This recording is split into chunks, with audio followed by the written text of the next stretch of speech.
Manila Broadcasting Company. Sa balita, komentaryo, isyu, serbisyo publiko. Aksyon Radio! Sa Bacolod, Aksyon Radio! Aksyon Radio!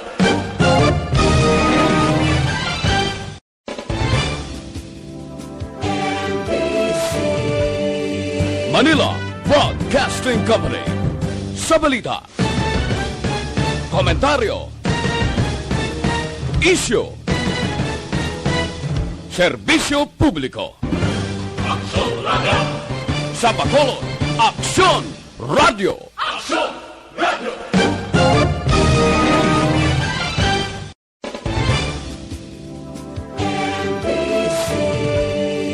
Manila Broadcasting Company. Sa balita, komentaryo, isyu, serbisyo publiko. Aksyon Radio! Sa Bacolod, Aksyon Radio! Aksyon Radio!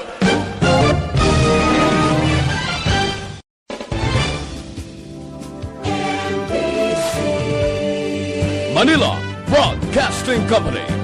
Sa balita, komentaryo, isyu,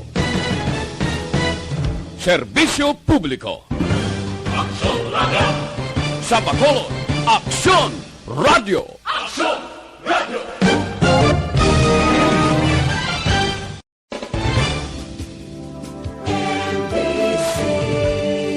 Manila Broadcasting Company. Sa balita, komentaryo, isyu,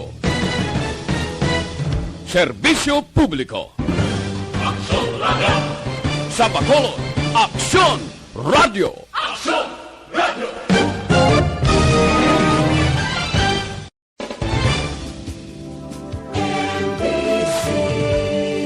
Manila Broadcasting Company.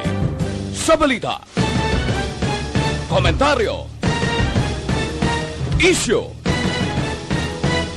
serbisyo publiko. Aksyon Radio! Sa Bacolod, Aksyon Radio! Aksyon Radio!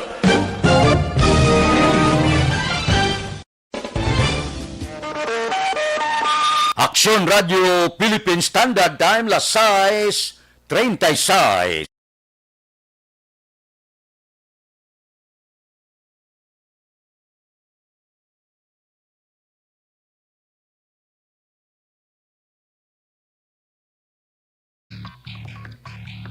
Action Reports, second portion. Di kalidad, kag madalong nga mga analisis sa pinakainit na balita sa bilog na probensya kag nasyon. Action Reports, second portion. Patas kag balanse na komentaryo sa mga issues kag mga balita nga nagaapekto sa mga pumuluyo sa adlaw-adlaw nga tanan. Action Reports, second portion. Upod sa veterano kag respetado nga komentarista, Aksyon Fred Salanga. Karon nga adlaw Miyerkules pitsa 25 na bulan sa Agosto tuig 2021.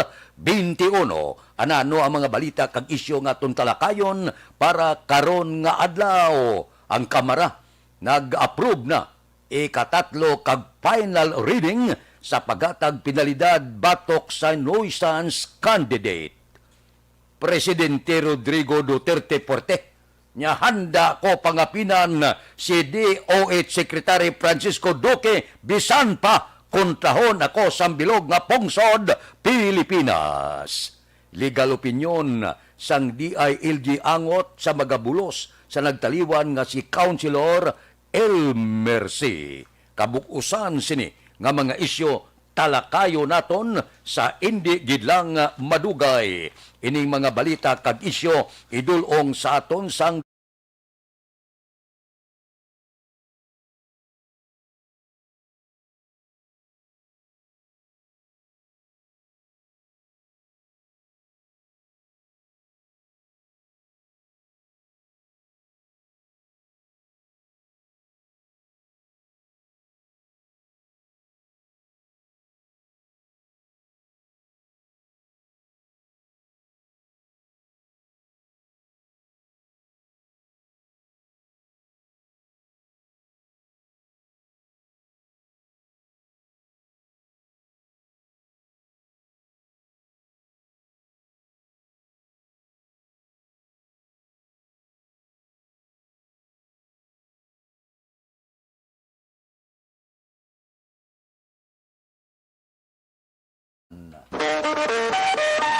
Aksyon Radio Philippine Standard Time, las 6:39 na.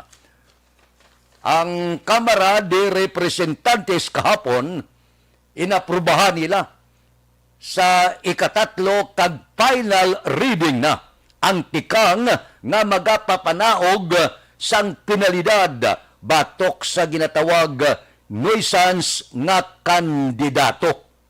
Sa House Bill 9557, ining act providing an efficient procedure for declaring a nuisance candidate.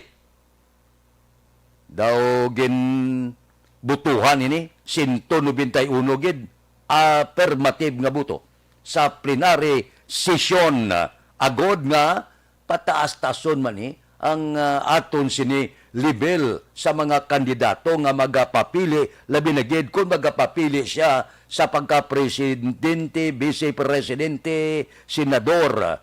Ti kinahanglan nga may ara sa nagkakaigo nga basihan nga magpapili siya sa nasyonal nga level nga nuisance candidate siya. Anong basihan sini? Kaya ang tanan pwede man, di ba? Sa aton konstitusyon nagasiling nga basta kabalo ka lang magsulat ka magbasa, pwede ka makapapili. O galing, diri sa pungsod Pilipinas, kung magpinagusto kita, daw hindi naman amo. Tawgon ka lang nga nuisance candidate, ehemplo. Wala kaya sang man magkandidato ka presidente, senador, vice-presidente, libuton mo ang bilog nga pungsod Pilipinas. So isa sang basihan, maigasto ka bala? Ti kung wala ka maigasto, ti agagadlagan imo ya sa mataas nga puder, wala na gani kinabasihan pang wala pa man sang lahi nga nagasiling nga kun wala ka tinapusan, kinahanglan may ara kagid karira antes ka maglagan sa mataas nga palangakuan. Ini para hindi magpinagusto bala, papili ang iba niya kutaw-kutaw, mapapili presidente, hindi gani makaistot sakay sa bus kag iban pa, mapapili kay mo presidente.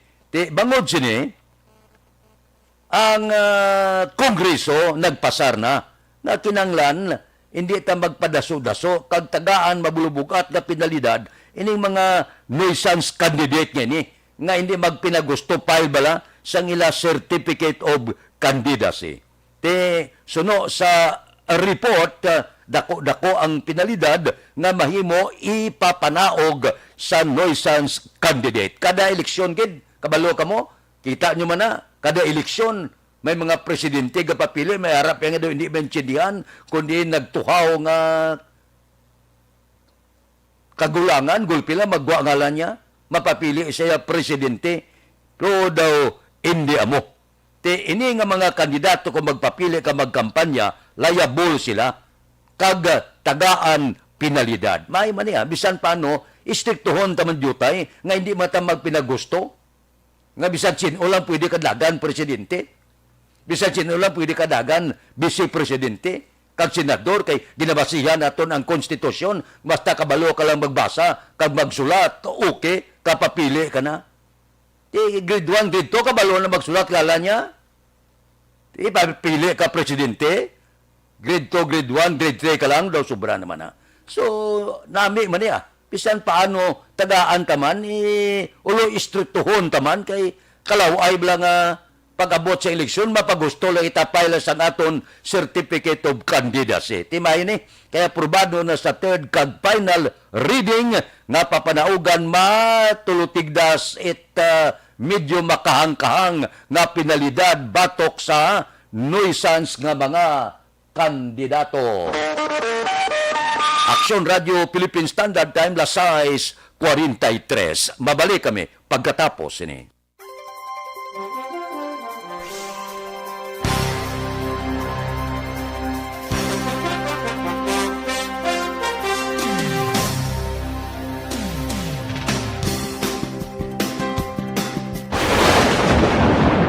Ang ilan elementary nga evacuation center na concern din baha man. Uy. Kaya Kaya tinagaman amat evacuation pumansaka ang tubig. Actually, ikaw po Di ba medyo mataas na ang tubig, so ulat natin nga Siwat nga nag-traffic to or nag-transit dito sa sulod ang Mang continuous rain ang nag-isang sa factor sa pagsaka sa sining tubig sa subong. Hunyo 4 2021, sang formal ay ginanunsyo sa Pag-asa ang panahon sang tig-ululan o kon rainy season sa Pilipinas. Gani, ilauman ang maulaling nga panahon umpisa subong tugtog Nobyembre 2021. Ang Pilipinas sa mayar sang early warning system para mahibaluan ang lakat sang panahon. Gani, wala sang rason nga hindi kita makapreparar karon ni rainy season. Yari ang pila ka mga action tips nga dapat mo may baluan karon nga panahon sang tig-ululan. Kung nagapuyo sa lugar nga masami ginabaha, mag-monitor sa balita para sa anunsyo sang Pag-asa sa lakat sang panahon. Isa sa pinakapos nga pamaagi para malikawan nga magsulod ang baha sa balay among paggamit sang sandbag. Ang sandbag ang isa kasakong nga may unod nga balas nga pwede ibutang sa pertahan o kung ginaakyan sang tubig para temporaryo nga makontrol ang pagsulod sang tubig sa inyong nga balay. Antes naman ng rainy season, dapat nakapreparar ka na sa pagkaon, flashlight, pito, kandila, hygiene kit, power bank, transistor radio, importante nga mga dokumento, kag iban pa nga kinahanglanon. Ini ang dapat isulod sa go bag nga dapat ibutang sa isa ka lugar nga mapus kuhaon sa tion nga kinahanglan nga mag-evacuate. Sa tion sa pagbaha dapat butangan sang tape ang saksakan sang mga outlet kag ibutang sa mga taas nga mga lugar ang appliances. Kunyara sa evacuation center, dapat man nga ipatuman ang minimum health protocol, face mask, face shield kag social distancing batok sa COVID-19. Sa panahon sa tig-ululan, dapat man proteksyonan ang ikaayong lawas batok sa pila ka mga masakit, kang isang dengue, leptospirosis, cholera, typhoid fever, hepatitis A, influenza kag iban pa. Nagpanugyan man ang DOH kay pabili ng proper hygiene kay pag-inom sang limpyo nga tubig. Lutuon sang gusto ang pagkaon para malikawan ang contamination. Maghugas sang kamot antes kag pagkatapos ang kaon kag matapos nga mag-usar sang banyo. Likawan man ang paglangoy o kon pagtubog sa baha. Kini sa Action Dale Salazar para sa Action Tips nga nagapahanundo nga maghalong sa tanan nga tion. Ang elementary nga evacuation center na concern din baha man. Uy. Kaya tinagaman amat pumansaka ang tubig. Actually, ikaw po Di ba medyo mataas na ang tubig, so ulat natin nga Siwat nga nag-traffic to or nag-transit dito sa sulod ang Mang continuous rain ang nag-isang sa factor sa pagsaka sa sining tubig sa subong. Hunyo 4 2021, sang formal ay ginanunsyo sa Pag-asa ang panahon sang tig-ululan o kon rainy season sa Pilipinas. Gani, ilauman ang maulaling nga panahon umpisa subong tugtog Nobyembre 2021. Ang Pilipinas sa mayar sang early warning system para mahibaluan ang lakat sang panahon. Gani, wala sang rason nga hindi kita makapreparar karon ni rainy season. Yari ang pila ka mga action tips nga dapat mo may baluan karon nga panahon sang tig-ululan. Kung nagapuyo sa lugar nga masami ginabaha, mag-monitor sa balita para sa anunsyo sang Pag-asa sa lakat sang panahon. Isa sa pinakapos nga pamaagi para malikawan nga magsulod ang baha sa balay among paggamit sang sandbag. Ang sandbag ang isa kasakong nga may unod nga balas nga pwede ibutang sa pertahan o kung ginaakyan sang tubig para temporaryo nga makontrol ang pagsulod sang tubig sa inyong nga balay. Antes naman ng rainy season, dapat nakapreparar ka na sa pagkaon, flashlight, pito, kandila, hygiene kit, power bank, transistor radio, importante nga mga dokumento, kag iban pa nga kinahanglanon. Ini ang dapat isulod sa go bag nga dapat ibutang sa isa ka lugar nga mapus kuhaon sa tion nga kinahanglan nga mag-evacuate.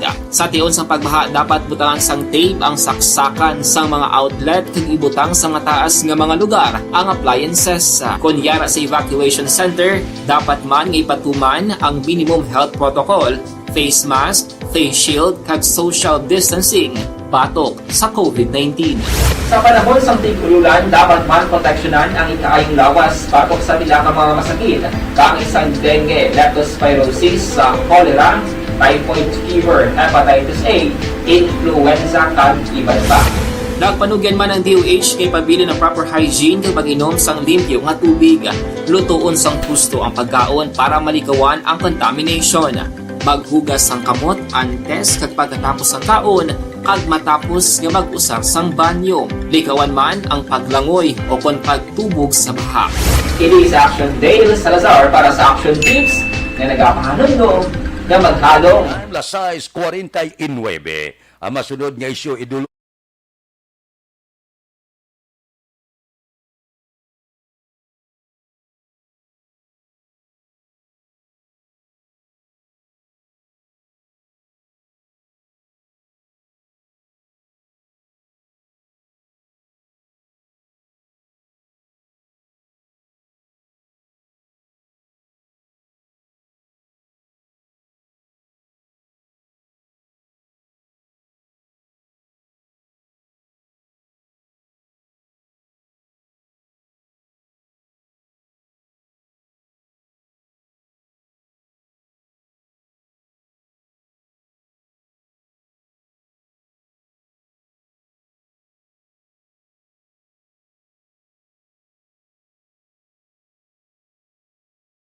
maayong balita niyo kay nabato na ang legal nga opinyon sang DILG angot sa proseso sa pagpili sa magabulos bla atong nagtaliwan nga si Councilor El Mercy. Amo ining gipalayag kahapon ni Vice Mayor Elcid Pamilyaran. Din palambot na sa iya ni DILG Bacolod Director Maria Joy Maridit Madayag nga ang partido sang nagtaliwan nga konsihal amo ang magarekomendar sang magabulos. May nikiatag ang partido ha, amo silingon PDP Laban. Tiyang o kun ang MPC. Tiyang MPC kon aton pamangkuton diri sa Bacolod. Si Congressman Greg Sataya magas daw siya ni chairman bala mo sang NPC sa Bacolod. So lang taon tani kay karon nga adlaw muni may sesyon Agosto 25 ila ini i-plastar kon ano ang irekomendar nga ibulos kay Councilor El Mercy. Kay kapartido mo ang silingon Nationalist People's Coalition. Kaya mo ni partido ni El Mercy, amo ni partido, amo ang magahatag sang ibulos sa nagtaliwan nga konsihal. Di pamatian tani karon kung sino ang pilion sang partido nga ibulos para makumplito ang konsihal sa siyudad sa Bacolod. Maisa man ni ka balita nga ginahulat mo kung sino iya ang pilion sang partido nga ibulos kay anay konsihal El Mercy. May ara na kamo na pinsaran? May ara na kamo ginahulat nga posible ibulos kay konsihal El Mercy? Bantayan tayo na sa sesyon sang sanggo niyang paglunsod karon sa hapon. Aksyon Radio Philippine Standard Time las 6:52. Mabalik kami pagkatapos ini.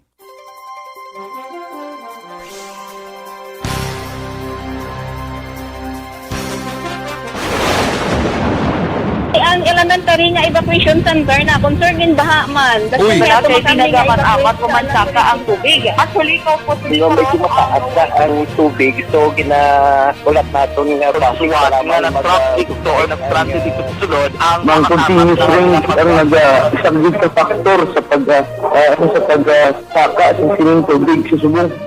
Hunyo 4 2021, sang formal na ginanunsyo sa Pag-asa ang panahon sang tig-ululan o rainy season sa Pilipinas. Gani, lauman ang maulaling nga panahon umpisa subong tugtog Nobyembre 2021. Ang Pilipinas sa mayar sang early warning system para mahibaluan ang lakat sang panahon. Gani, wala sang rason nga hindi kita makapreparar karon ni rainy season. Yari ang pila ka mga action tips nga dapat mo may baluan karon nga panahon sang tig-ululan. Kung nagapuyo sa lugar nga masami ginabaha, mag-monitor sa balita para sa anunsyo sang Pag-asa sa lakat sang panahon. Isa sa pinakapos nga pamaagi para malikawan nga magsulod ang baha sa balay among paggamit sang sandbag. Ang sandbag ang isa ka sako nga may unod nga balas nga pwede ibutang sa pertahan o kung ginaagyan sang tubig para temporaryo nga makontrol ang pagsulod sang tubig sa inyong nga balay. Antes naman ng rainy season, dapat nakapreparar ka na sa pagkaon, flashlight, pito, kandila, hygiene kit, power bank, transistor radio, importante nga mga dokumento kag iban pa nga kinahanglanon. Ini ang dapat isulod sa go bag nga dapat ibutang sa isa ka lugar nga mapus kuhaon sa tion nga kinahanglan nga mag-evacuate. Sa tion sa pagbaha dapat butangan sang tape ang saksakan sa mga outlet kag ibutang sa mga taas nga mga lugar ang appliances. Kunyara sa evacuation center, dapat man nga ipatuman ang minimum health protocol, face mask, face shield kag social distancing batok sa COVID-19. Sa panahon sa tig-ululan, dapat man proteksyonan ang ikaayong lawas batok sa tila ka mga masakit, kang isang dengue, leptospirosis, cholera, typhoid fever, hepatitis A, influenza kag iban pa. Nagpanugyan man ang DOH kay pabili ng proper hygiene kay pag-inom sang limpyo nga tubig, lutuon sang husto ang pagkaon para malikawan ang contamination. Maghugas sang kamot antes kag pagkatapos ang kaon kag matapos nga mag-usar sang banyo. Likawan man ang paglangoy o kon pagtubog sa baha. Kini sa Action Dale Salazar para sa Action Tips nga nagapahanundong nga maghalong sa tanan nga tion.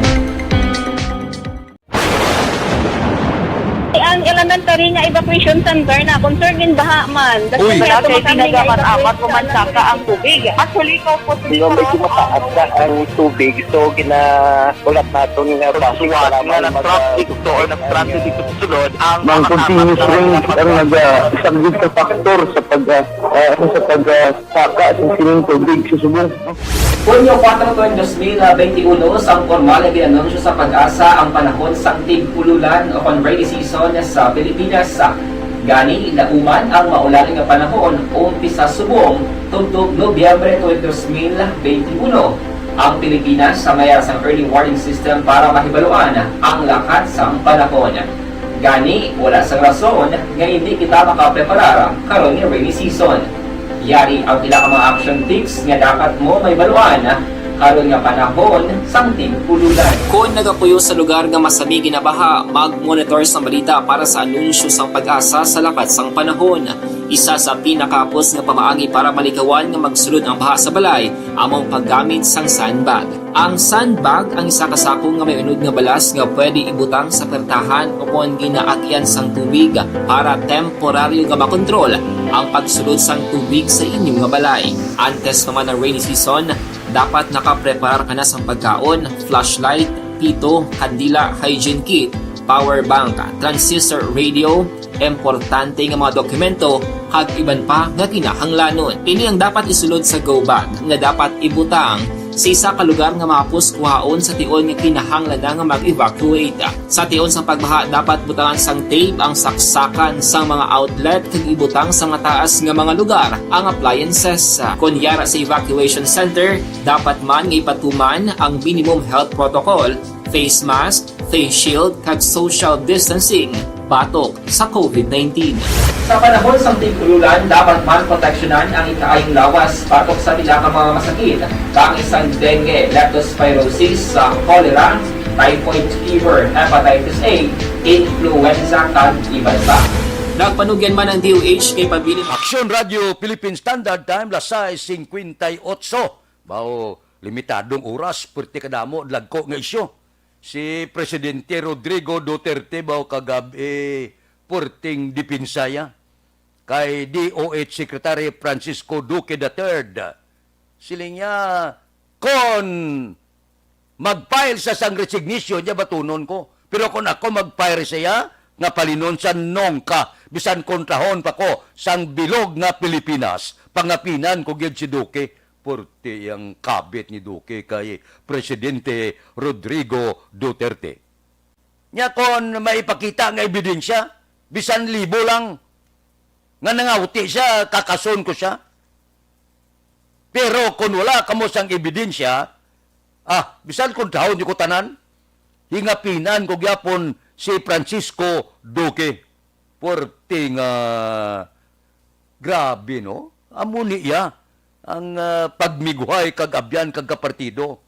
Hasta mintras ululupod, bisan kontrahon pa siya mo, sang bilog nga Pilipinas. Imbes nga si Duque ang nasentruhan, kanday dilima kag maruwa siya, ang binalikan niya, nga mga kurap nga opisyal sa nagligad nga administrasyon. Porteo, hindi maintindihan kung ano gid ang sekreto ni Duque nga ang daw porte gid daw panginmatyan gid siya ni Presidente Rodrigo Duterte. Amo na guro nga makabit pa man si Duterte nga bisan paano niya mapapili mata Vice Presidente sa masunod nga tuig kay may madamo pa siya nga wala maatipanan guro Kag of course dipinsahan man ang mga kaalyado niya. Dire believe ko kay Duterte. Bisan paano amo nang gusto nga abyan kag kaalyado. Kay panginmatyan mo, bisan kung tahon pa sa kuno, sang talan nga tao, pangapinan giniya si Duque. Believe amo na iya. Kadamo sa isyo, pero oras, alang-alang na, alas 7 na. So, mabalik kami pagkatapos ini.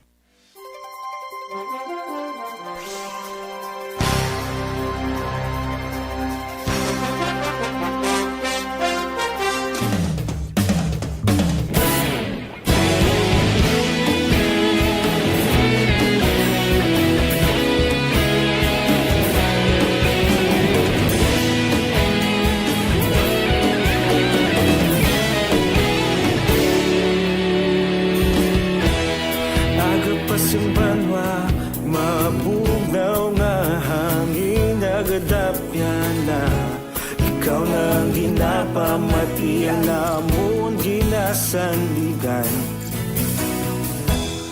Tingog sang probinsya kamatuuran ginapalap na Minsay nga may dala paglaong kag kasanat Tinuig na nagligan ikaw gihapon ang ako nga istasyon Sa paghudlak sang adlaw sa pagtuhaw sang biton Mga balita may dala inspirasyon Aksyon radyo, bakolog man sa gihapon Padayon aksyon radyo, bakolog saludo sa imo Padayon aksyon radyo, salamat isa pagserbisyo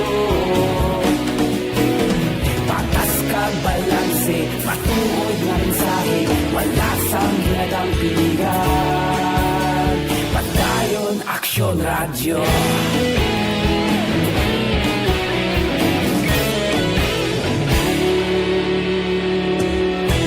Pagkulong nun kag negrosanon Inyong pamatian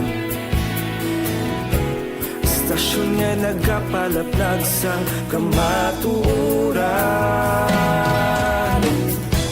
Mabakod nga prinsipyo Reporter handa sa serbisyo Kahapon, karuntag sa gihapon Kita magapadayon Tinuig na nagligan Ikaw gihapon ang ako nga istasyon Sa pagbutlak sang adlaw Sa pagtuhaw sang biton Mga balita na may dala inspirasyon Aksyon radyo Bakolon man sa gihapon Padayon Aksyon radyo Bakolon saludo sa imo Padayon Aksyon radyo Salamat sa pagserbisyo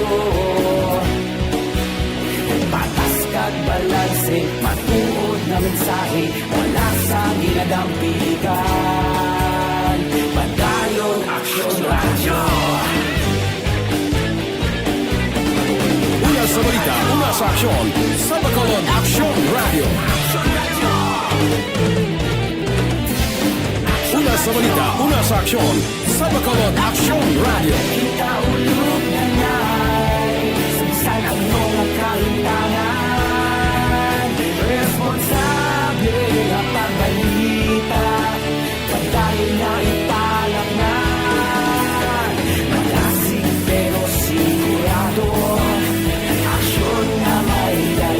Philippine Standard Time, la City 4, standby na sa aton Aksyon Balita Morning Edition. Upod kita kay Aksyon Boy Duran, kag Aksyon Dorel Cabato, Aksyon Fred Salanga, una sa balita, una sa aksyon, sa Bacolod, Aksyon Radio.